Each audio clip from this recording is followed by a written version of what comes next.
এত কম বয়সে এত সাহসী হওয়া আল্লাহর নাফরমানির উপরে।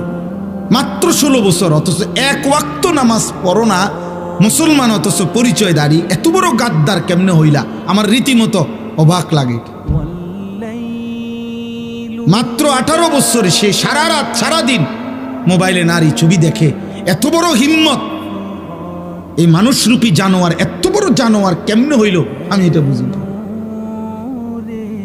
এ তো পশু। তো উলঙ্গ নারী যে দেখে, জিনা ব্যভিচারের দৃশ্য দেখে দে, হারাম ছবি দেখে, এ তো মানুষরূপী জানোয়ার।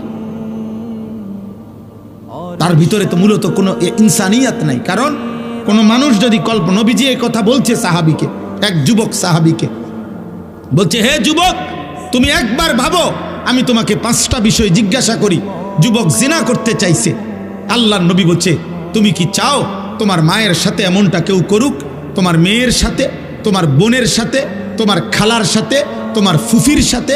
আল্লাহর কসম, সাহাবীর এই যুবক সাহাবী 5 বার চিৎকার দিয়া বলছে, লা লা ইয়া রাসূলুল্লাহ, আমি বাইচা থাকতে, রক্ত থাকতে আমি আমার মার সাথে কেউ বেবিচার করুক, বোনের সাথে, মেয়ের সাথে, আমার ফুফির সাথে, আমার খালার সাথে, আমি এটা চাই না, আমি চাই না।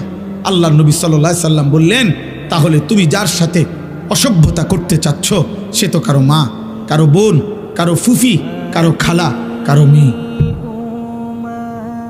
তুমি একটা যুবক যদি মানুষের বাচ্চা হও, রক্তে যদি মানুষের রক্তে থাকে, তুমি বলো বাবা, মোবাইলে যেই নারী দেখো, হ্যাঁ, অশ্লীল ছবি দেখো, তোমার মাকে এমন কেউ দেখুক?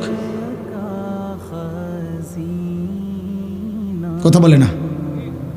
তোমার মাকে বিবস্ত্র দেখুক কেউ? তোমার বোনকে কেউ উলঙ্গ দেখুক? তুমি মেনে নিবা? মানুষের রক্ত থাকলে মেনে নিবা তুমি এটা? তো তাহলে সে কি কারো মা না? সে কি কারো বোন না? তুমি যাকে দেখছো